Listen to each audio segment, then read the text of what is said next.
Good morning, everyone, and welcome to the class.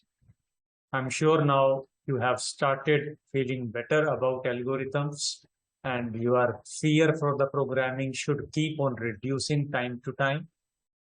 Some of you might be already comfortable with programming, but for some of you, programming must have been a fear, and you must have been cramming the programming till now.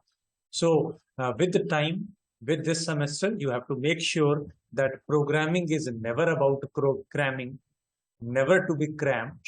You have to understand it, and accordingly, once you understand it, programming will become easy. You will be able to always develop program. Let me just correct this word. Okay. Yeah. So it's not to be crammed at all.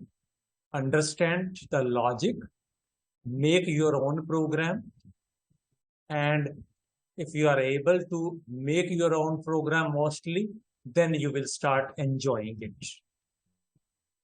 Even if it doesn't work, maybe if it doesn't work, go to the book, make yourself, and execute and try. If incorrect, take the help of the book. Take help from the code, from the book or any other friend. But then again, book or friend, take the help,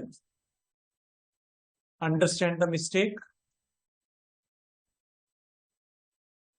Once you have understood the mistake, you will again close the book, close the code,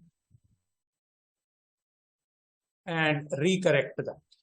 Close the solution. Recorrect your code, your own code, not the solution available.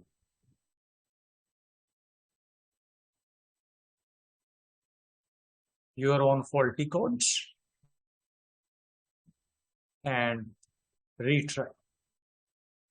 Do this for few programs. Always try to do it for 10 to 15 programs. You will become a better programmer. Always follow this. So your process has to be always, don't look at the code, try to make the code. Don't look at the code initially. Even if code is given in the book, code is available with you, don't look at the code. Understand the logic, understand the working. And once you have understood the working logic, aim to develop or write your own code. Once you follow this practice, you will become a better programmer. And slowly your fear of the programming should go. Fear of the programming, if you have to come out of this.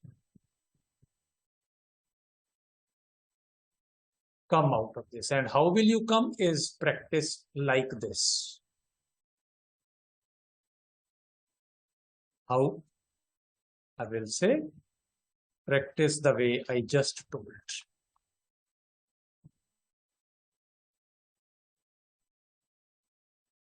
Do this practice for next 15 days, 15 to 20 days. Your fear will definitely go. And slowly you will start enjoying the programming. So programming is one good habit which you should get developed. Slowly, programming will become a kind of addiction.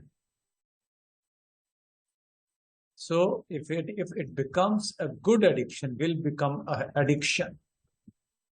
It's a passion. You will start enjoying, or you will get addicted to this, and nothing wrong.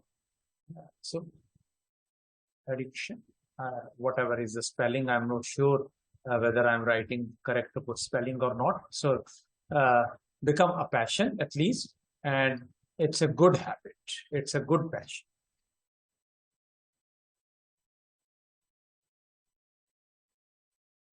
So you have to reach to that level and start enjoying programming. Even if you don't enjoy, at least you should go, you should be fearless about programming.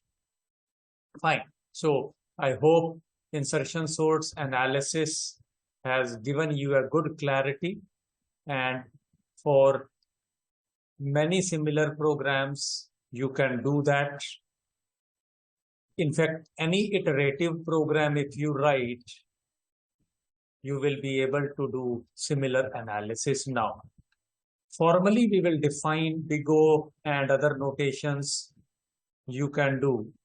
And formally, we will define later the complexity analysis of big O, theta, omega, even there is a small o, even there is a small omega, etc., etc. Formal definitions and formal processes we will talk.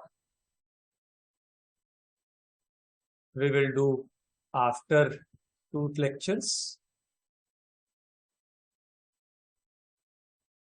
And then we will understand. But informally, we have already talked about at least big O, and slowly we will come to others also. More or less others are also closer to this.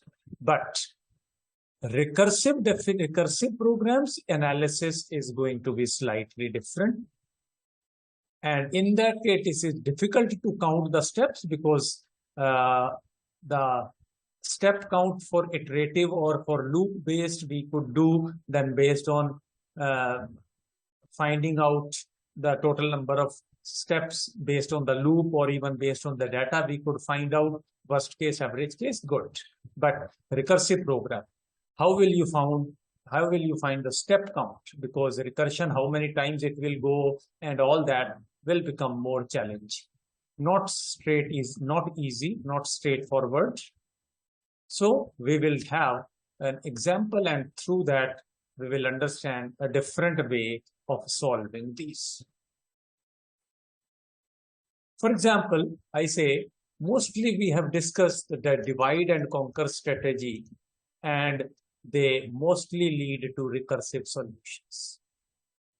We normally call as a divide and conquer strategy of algorithms, a very good class of solutions, and we have done so many other programs.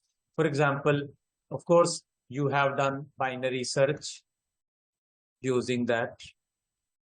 You have done quick sort using divide and conquer. You have also done merge sort using divide and conquer. All these are effectively divide and conquer strategies. So we are going to study merge sort in detail and understand what this work and how can be analysis. But in general, I will say whenever I have divide and conquer strategy, it has 3 steps. First step we call as a divide. Second we call as a conquer. And third we call as combine. So every divide and conquer algorithm will follow these steps. Divide will mean effectively divide into more than one sub-problem, or I'll say 2 or more sub-problems, because you are dividing. So you are going to divide it into 2 or more sub-problems based on some criteria. So division effectively will mean number of sub-problems which each can be recursively solved. Recursively solving each sub-problem is what we call as a conquer. Recursively solving each sub-problem. Sorry. So that is called as a conquer step. And then finally will be combining. Sub-problems have been solved recursively. So combining the solutions of all sub-problems solved. Combining the solutions of solved sub-problems. So which we have already done above. That needs to be combined collectively. And that is what we call as combined step. For example, for example, if I talk of a merge sort, then in merge sort, if you remember, we have to divide first of all. Well, how did you divide? At the mid. And we had one left sub problem, one right sub. Exactly half we divided. So exactly division is a simple. In one step, I could easily find. I can say division in order of one I was able to do. And at mid, I kept on dividing. If the total size was n, I said, say, n by 2 will be one side and n by 2 will be other side. Like this. Then conquer. Conquer meant that each sub-problem to be separately solved. Each sub-problem to be separately solved. To be merge sort effectively once again. So each sub-problem to be merge sort, this is a conquer problem. And combine means what? Both sub-problems have been sorted individually. So when you said merge two sublists, merge two sorted sublists, this is what effectively I mean is equivalent to saying combine. So going into more detail of merge sort analysis. So let's try to write merge sort. Say I have said void merge sort. Normally, again, I will decide what is to be passed. Of course, array has to be passed. Along with this, you could say n normally needed, but later we will see that n might be insufficient in our situation. So we will see what really we want to achieve. But yes, if I am talking of n, we will see whether it is good or not. So what effectively I wanted was first find mid. Mid finding is easy. I know that, yes, my elements are available. So accordingly, mid will be found. Then I have to do merge sort simply says, now you have two sublists, merge sort. How to merge sort? First sublist to be sorted using merge sort itself. That will effectively mean a recursive call to merge sort itself. Of course, it will mean of the elements n by 2. Then similarly, second sublist also to be merge sort of n by 2 elements in the right side. Now, right sublist, but if I have just supply, if I am going to use just the n by 2 or the size to be supplied, how will I come to know which sublist? That means now simply supplying n is not sufficient, because initially, even if you say that my elements are 0 to, let's say, n minus 1 by default, so n by 2 can mean 0 to n minus 1. But when I wanted the list to be called for these elements, then my merge sort needs to know from the which point it starts up to which point it goes. So I will say only n is not sufficient. Ideally, I will say I will have merge sort to be passed the array, along with array, the starting index and the ending index. So effectively, from main, that will mean if I want to call merge sort, I will call merge sort by passing ARR 0 to n minus 1. Instead of sending now n, if I say a array is of n elements with proper values assigned to it, call will be something like this. This is the starting index. This is the ending index. So this is first thing which I must know, that in case of recursive functions, many times your starting index is also equally important to be known. So we have to always pass this. Now, Quickly, we will have 5 minutes for the design aspect and then later more detailed discussions for the analysis aspect. Void, merge sort, array, start, and end. How does merge sort work? I effectively say that divide list into two sublists, equal sized sublists,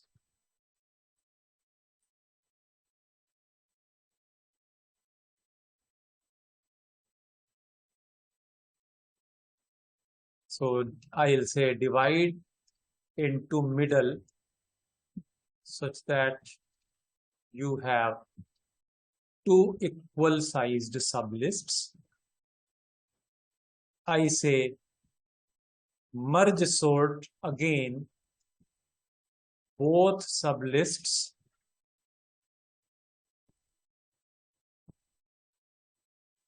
merge sort word itself uses word merge sort straight away tells that the recursion comes into picture.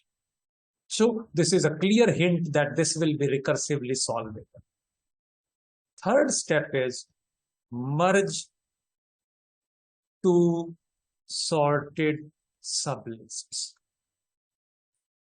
Merge is again a reserve word kind of thing or a conventional, traditional, special meaning word in computer science, which will mean that if I have got two sublists individually sorted, merge means and combine them together in a way that final sublist becomes sorted sublist. What does that mean? Let's say I have values 30, 20, 50, 40, 70, 15, 30, 20. Say these are the total lists. I say initially this is my original array. This is to be sorted. First step said divide into half. Step 1. Second step says this list to be sorted using merge. Assume this is step 1. Yeah, so let the screen share be activated. Again activated. So let me resume.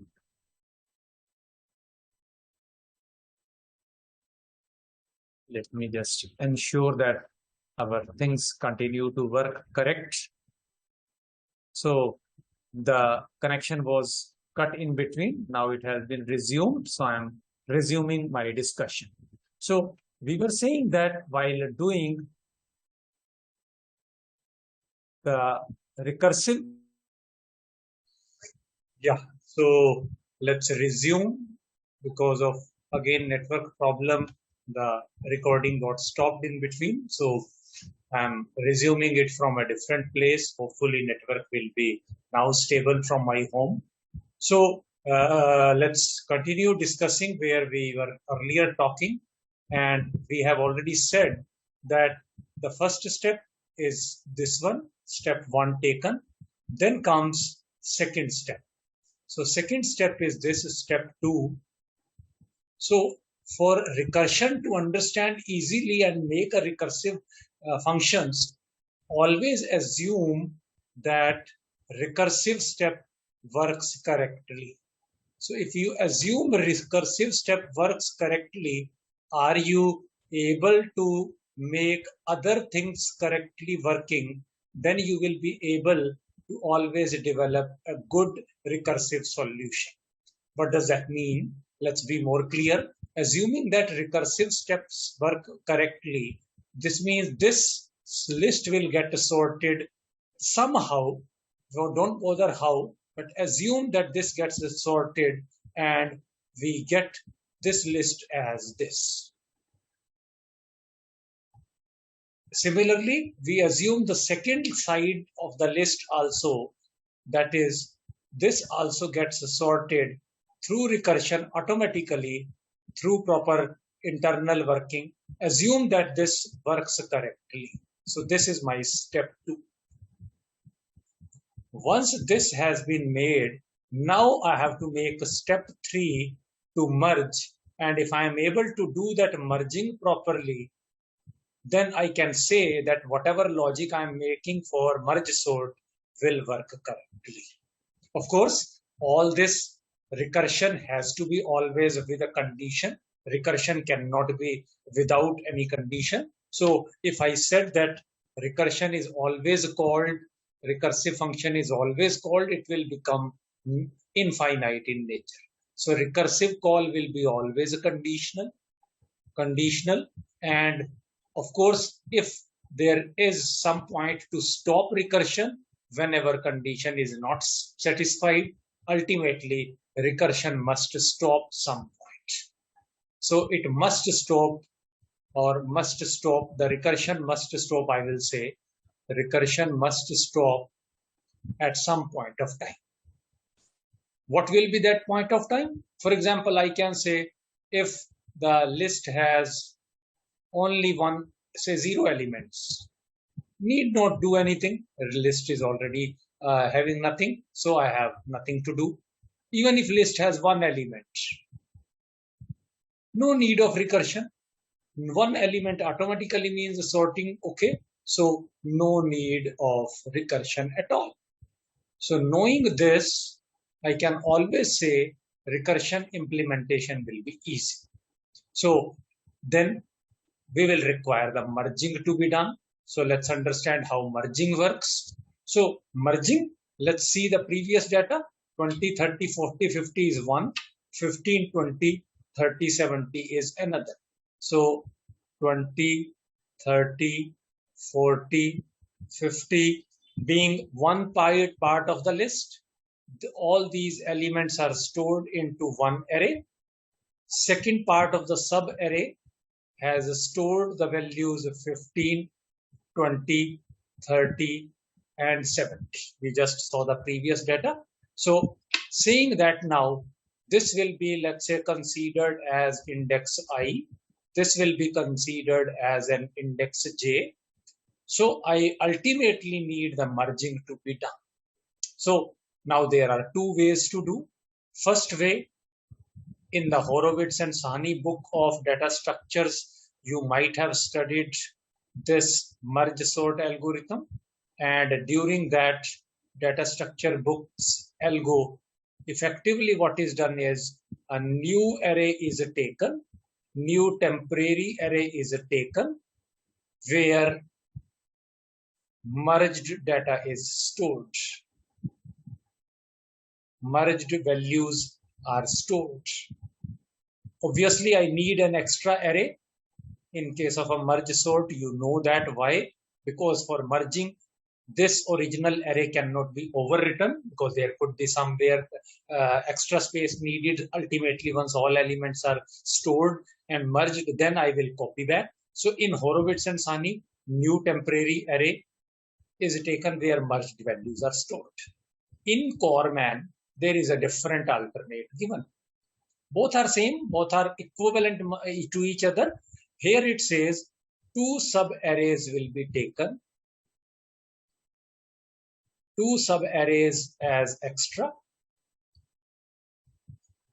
as new extra arrays, one for storing left sublist, one for storing left sublist, and similarly other for storing second sublist.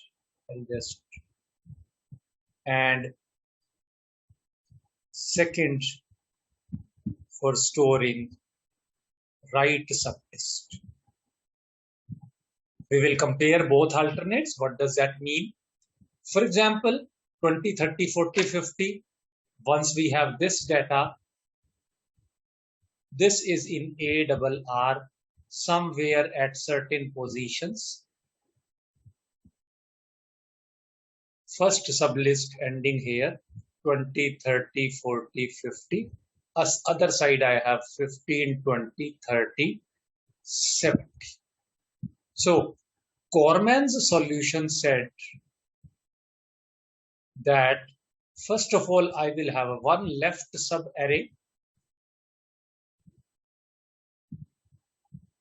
which will mean all these values will be copied into left sub-array.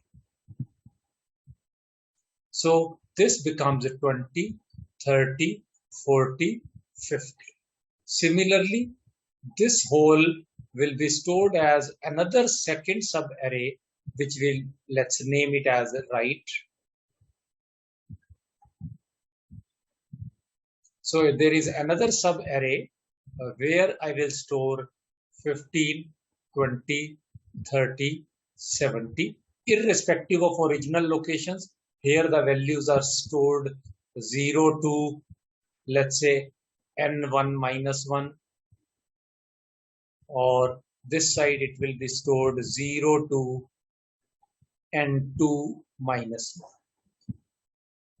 Then merging will mean this I will consider as I, this I will consider as j, and obviously these two will be compared and merging logic will be applied, and merged values will be stored directly into ARR original array, that is original array, from index at indexes start onwards up to end. We had the original data, in this case from the start going up to last index, that is END. So my merging logic will say that left I versus right j will be compared one by one by changing I and j every time, and I find, okay, out of this 15 versus 20 compared, as a 15 is a smaller, in ARR at the initial position the first value will be stored. So this 15 gets stored. Now this you can automatically see why I needed an extra array. Had I not got an extra array, this 20 would have been overwritten by 15 and we would not have stored this value somewhere, would have been a problem. But because now all values are available in the left and right sub array, so original ARR is free, I can just keep the merged values here. I copied 15, j shifts to next location. Now 20 and 20 will be compared. For me, both are equivalent and anyone can be copied, but theoretically, we can say anyone copying is okay, but merge sort specifically advocates that you have to copy this 20 first. Why? We should know that this will be a concept related to something known as a stable sort. So I say in case of equal values, left arrays or the left side data should be copied first. That will ensure the stability, and merge sort is by default stable. So you should know what is stability and how merge sort is stable and how this makes a difference. Of course, that will mean that now I will shift next. I comes to this index. Now 30 versus 20 will be compared. Now this 20 is a smaller, so this 20 will be copied here. This 20 comes here, and now this j will be incremented. J goes here. Again 30 compares. First this 30 will come. I will shift. I comes to next position. 40 versus 30 compared. This 30 versus this 40 compared. I will say now ultimately the second 30 will come. This 30 will shift. I will come to 70. J will shift now. And from here 50 versus 70. 50 copied, I shifts, so this, this was now after this 40 versus 70, so 40 gets copied here. After that, again, I shifts, I comes to this location. Now 50 versus 70 will be compared, 50 will be copied, and I goes out of the list. I is out. Once I is out, remaining elements of the second list will be copied one by one into this original array as it is. This is effectively the merging done. This is how merge logic works. You all know that already. Now, before going for the analysis, let's quickly compare the Corman's logic. I say that is Corman's two sub-array memory. This I call as, let's say, solution 1 versus the previous Horowitz and Sahni's merge sort says take one extra array.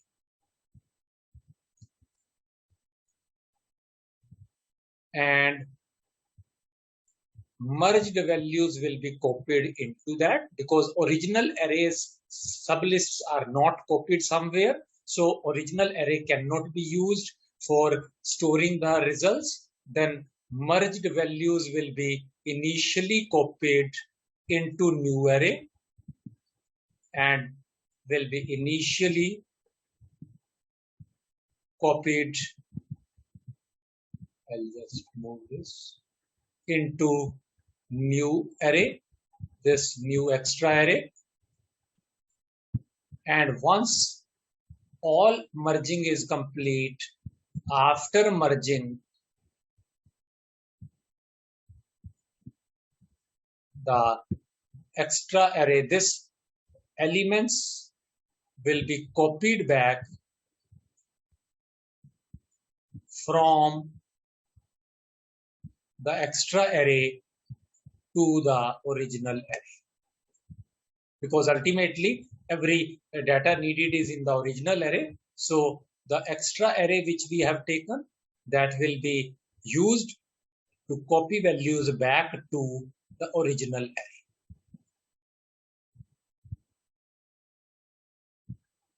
Let's compare this as a solution 2. So solution 1 versus solution 2. You might say both have certain points to be compared. Point number 1.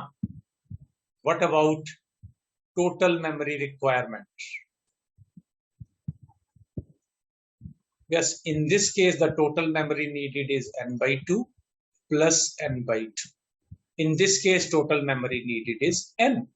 Why n by 2? I said left sub-array as separate, right sub-array of another n by 2 elements. So I needed 2 sub-arrays of each of half size, but a total requirement is still the same. In this said, I needed this. Any other difference? Total copying of the value is also same in both cases. Why same? In this case, for solution 1, n by 2 copied into left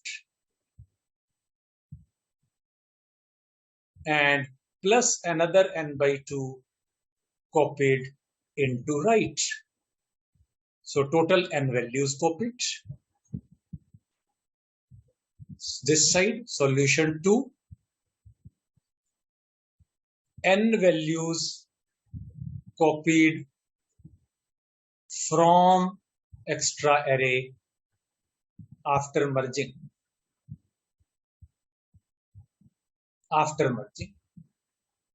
Still total n values. So here this was before merging, then merging, after merging nothing was to be done. In case of solution 2, this is done after merging, that's it.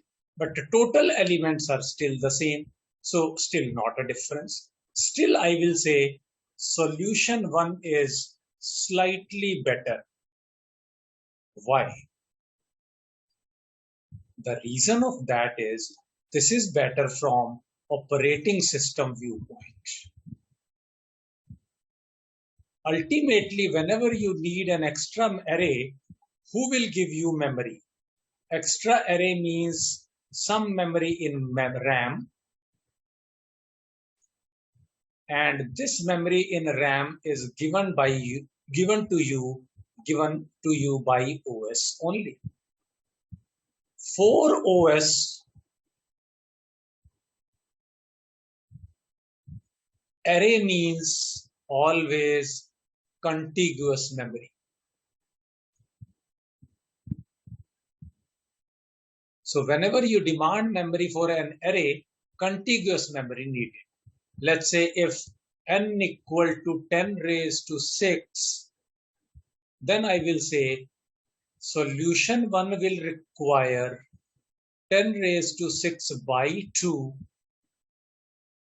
contiguous memory plus another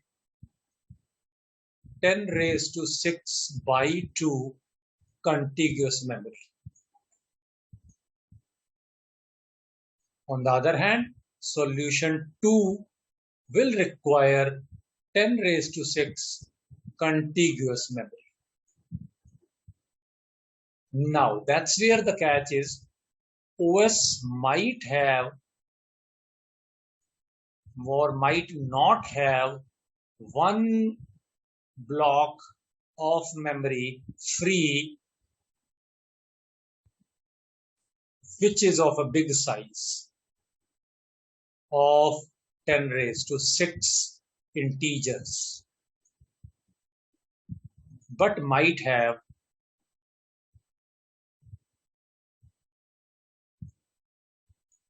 two separate blocks available of size 10 raised to 6 by 2. Total memory available, OS has 10 raised to 6, only then both algorithms will get extra memory. So OS has to have total 10 raised to 6 integers memory.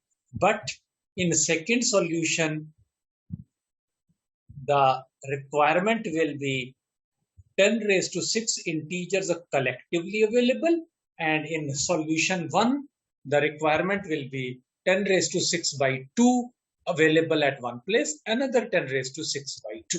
Hence, solution 1 could be preferable in certain such situations. Otherwise, both require definitely, both still need extra space complexity of extra array, that is of total memory n. Total memory of n integers. So both require extra space complexity, but the contiguous requirement of OS can be adjusted through Corman's algo. Having known this, now we can write immediately the total code and then do the analysis. So let's quickly start doing the coding.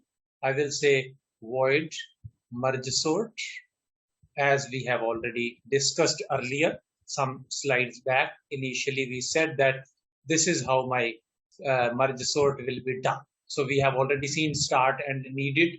Now I can just do that coding, although I'm sure many of you have already implemented. Still, those who are weak in programming, let me just give some sample code for this. Slowly, we will start going for not using the coding done by me, and you will practice that. So I need start and end. First step will be find mid. So I can easily find mid as start plus end by 2. That straight away gives me the middle element. If n is, or if start and end, if total elements were even, then mid will be exactly partitioning this. I have to call for the first sublist to be sorted using merge sort.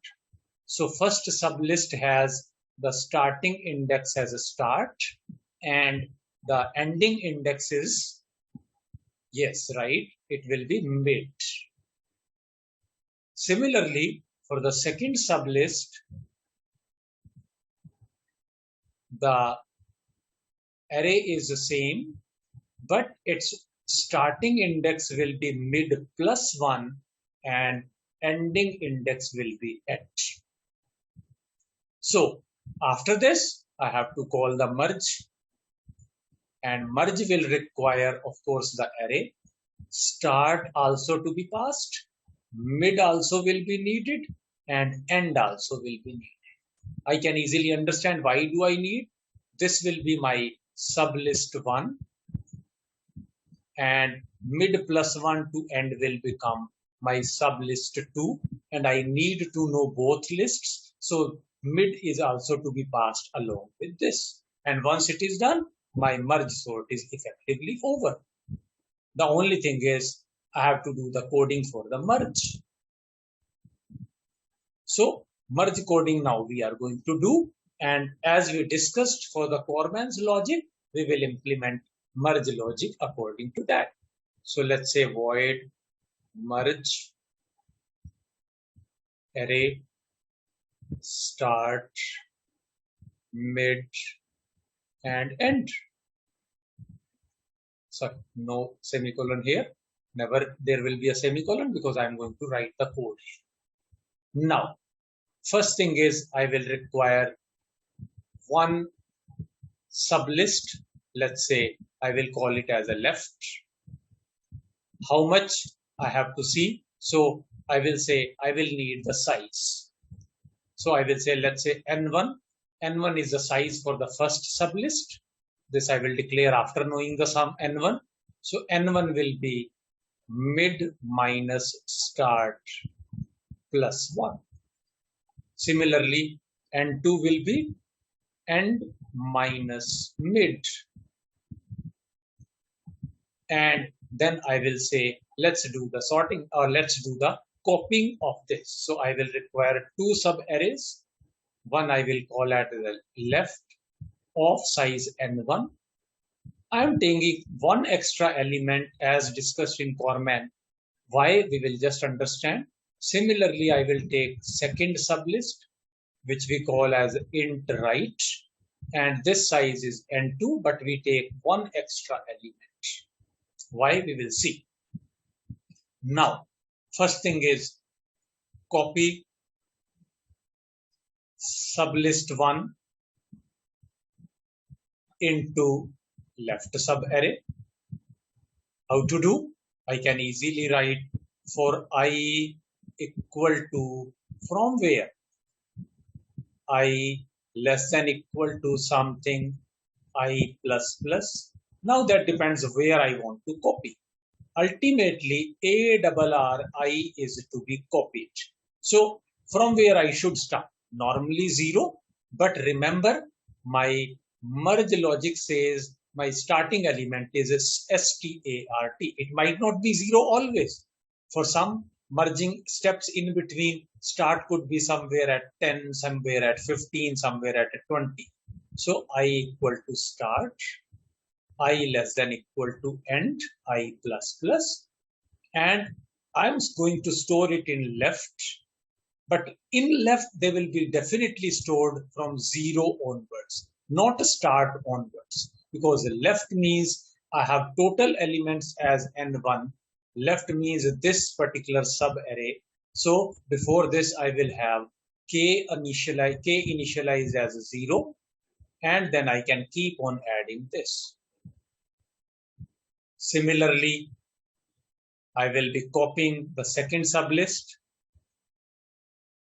So sublist 2 into right sublist, right subarray. And here also you can use k, etc. and copy it from the other side. Then comes merging. So now merging logic has to be written.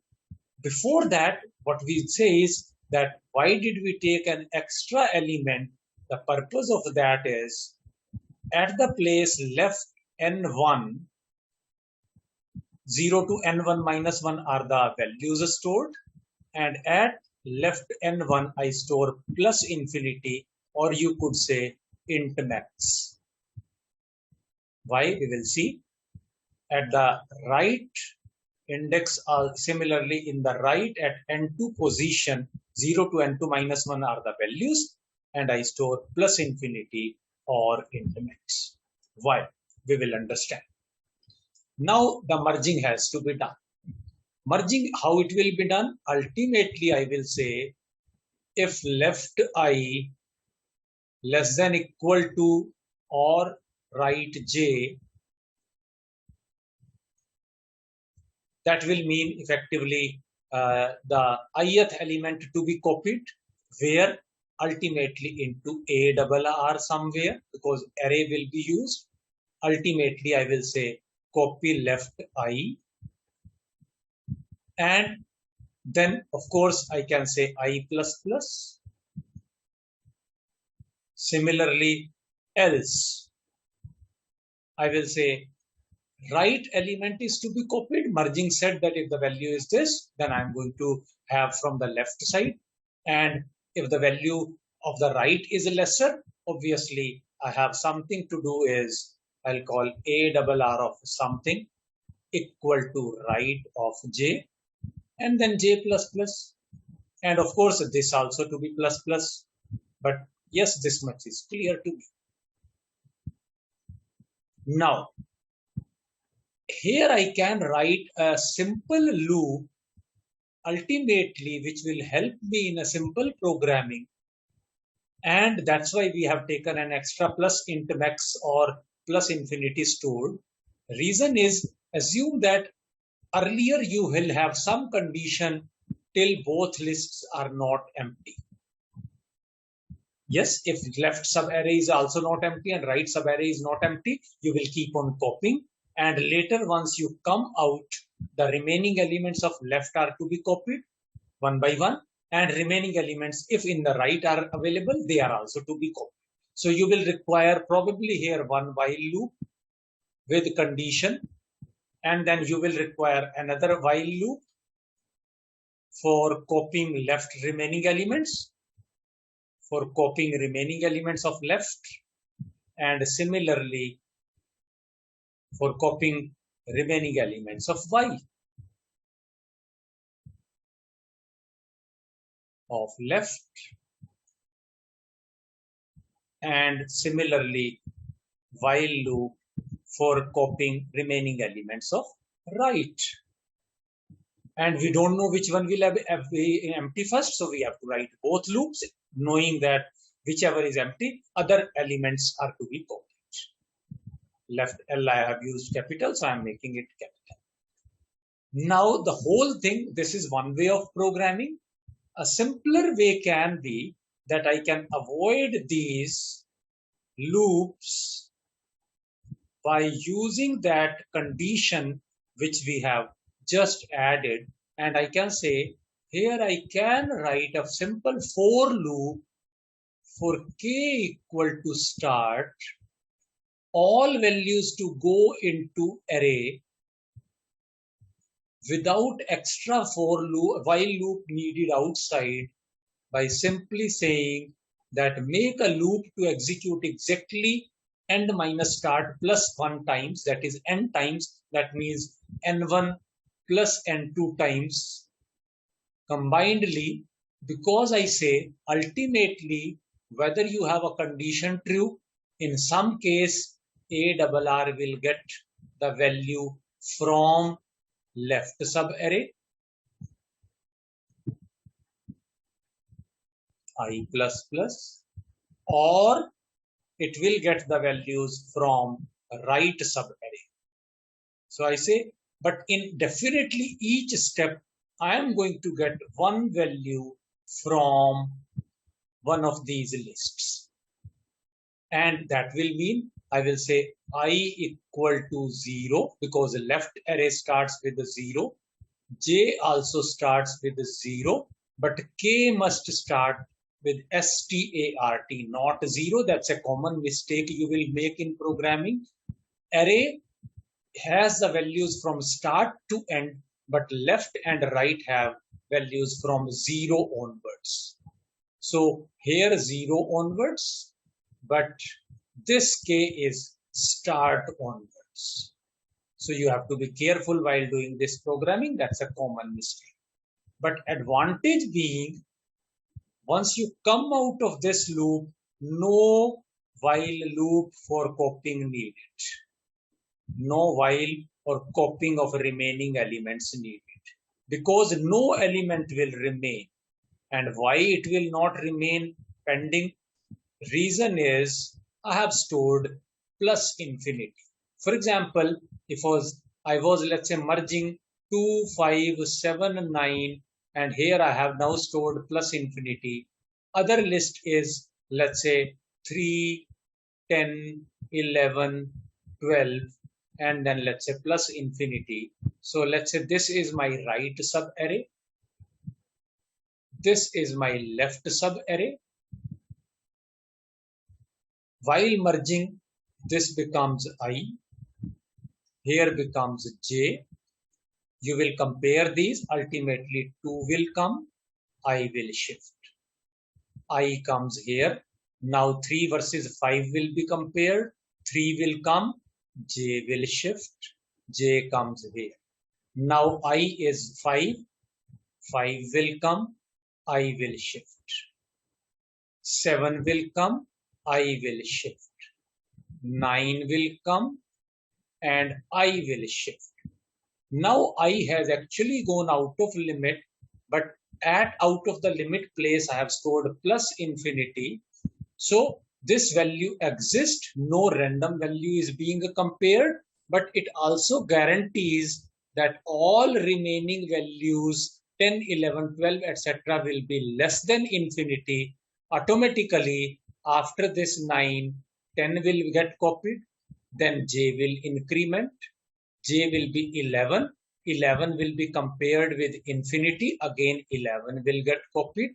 So whatever outside copying you needed to do indirectly is getting done here by incrementing J every time.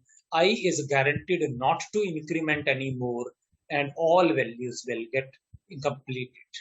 Then finally J also leads to infinity. Now you might think there can be a problem that plus infinity versus plus infinity will be compared. Yes, that can become a problem, but in our case it will not, because the total times the loop executes is predefined. When all elements are copied, only then plus infinity and plus infinity will be compared. Only then I and J both will reach to outside limit. But as soon as you reach to outside limit, the for loop terminates and you straight away come out. So plus infinity and plus infinity will be never compared and things will be over for you. I hope that has made some clarity and we have written the merge sort logic easily. Let's start doing the analysis. Of course, you should try to implement merge sort of your own. Before analysis, you can definitely try to implement and then understand analysis now. For any divide and conquer strategy, we say there were 3 parts. One we call as a divide, another is called as a conquer, another is called as a combine. So there are always 3 steps for any divide and conquer strategy. This divide could be dependent on n, could be or could not be. Dependent on n, maybe. This conquer very likely to be dependent or using n definitely, because conquer will mean this is effectively a recursive step.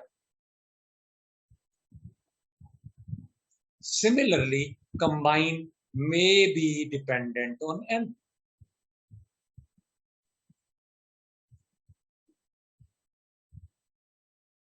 So we will always say my total time will be time of any algorithm which had size n.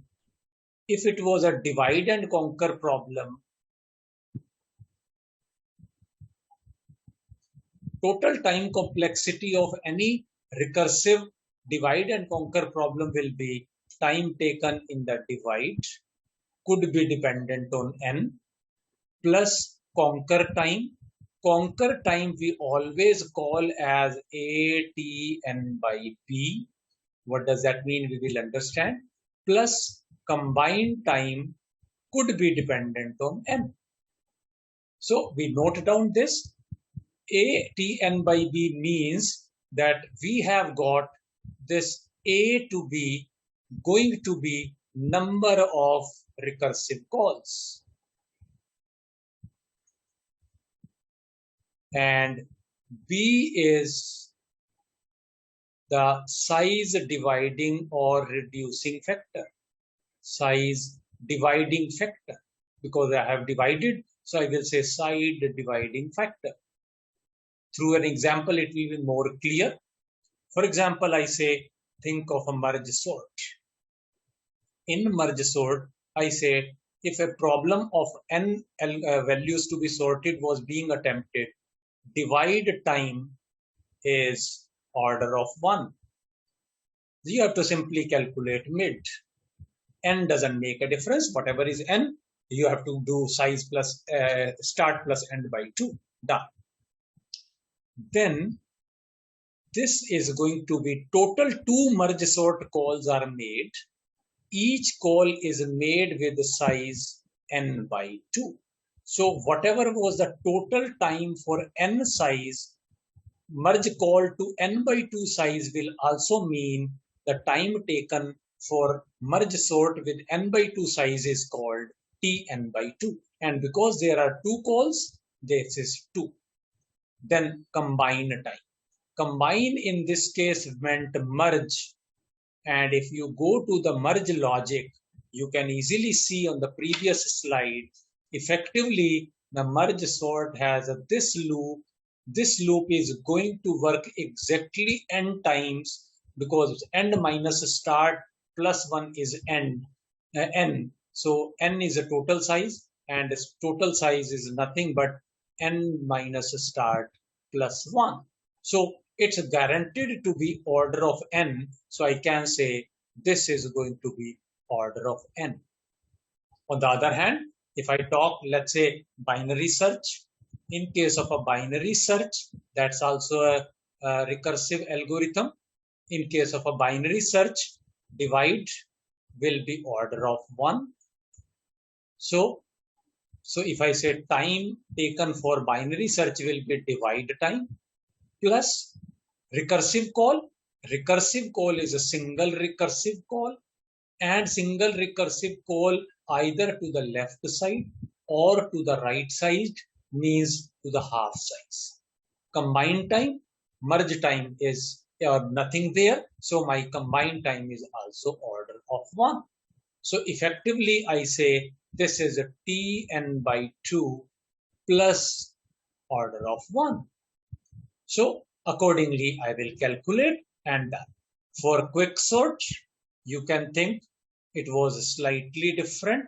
In quicksort, divide time. Divide meant effectively pivot to be placed at right place. That actually takes order of n time. Recursive calls. In normal cases, there will be 2 recursive calls. Ideally, if which are of what size? They could be of equal size sometimes, but sometimes not also. So we will have accordingly the analysis during quicksort discussed for that. Merge time. In merging, once the 2 quicksort sublists are ready, pivot is already at the right position. So my merge time is 1. But yes, we will do a detailed analysis later in the next class. Detailed analysis we will do in the next class. So before that, let's continue with the merge sort. So merge sort now says, effectively, I have 2t n by 2 plus order of n. Of course, now I say this meant Tn is equal to 2Tn by 2 plus order of n. So you can say this is called as a recurrence relation. Mathematically, you might have solved. Some of you might have read this somewhere, +2 or in your first year mathematics. Even if not, we are going to solve. So we will know the methods later, but we will solve it later. So for recursive calls, the time complexity is not straight away as a step count, and this is how it will be done. So before we wind up, let me just have one extra screen and give you some extra comments that before we go for the next algo to be discussed in the next class, you must try to do the implementation of your own for all this. So let me just have my screen sharing down. This is already active. Let me just have pointer option. So aim to implement merge sort both solutions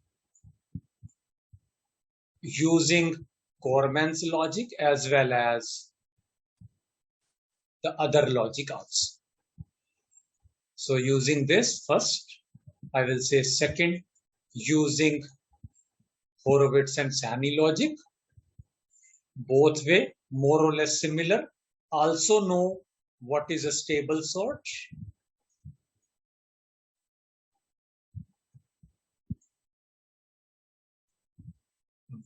And is merge sort stable?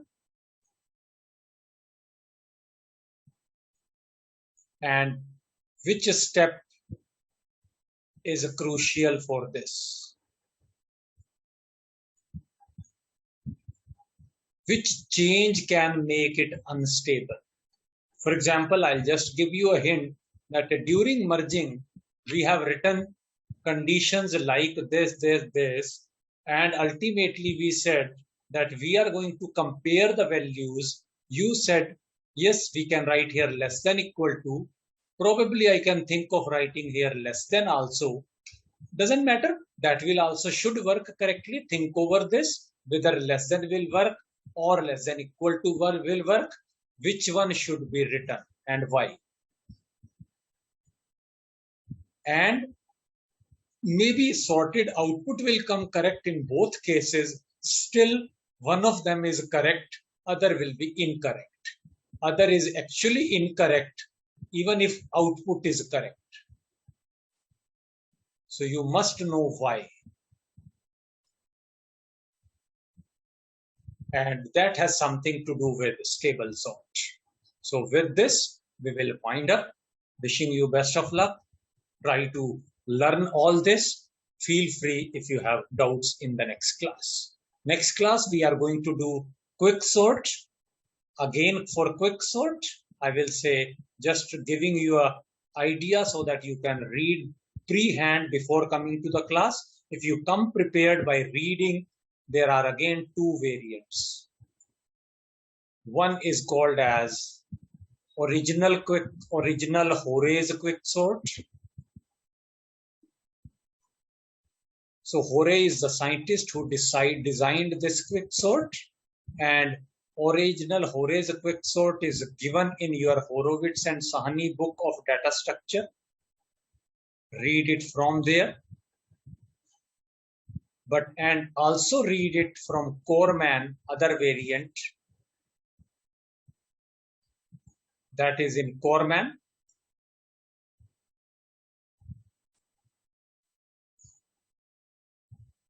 How it is different, both are allowed, both are still permissible to use to be called as a quick sort, but they are slightly differing in their working. So you must understand their working difference.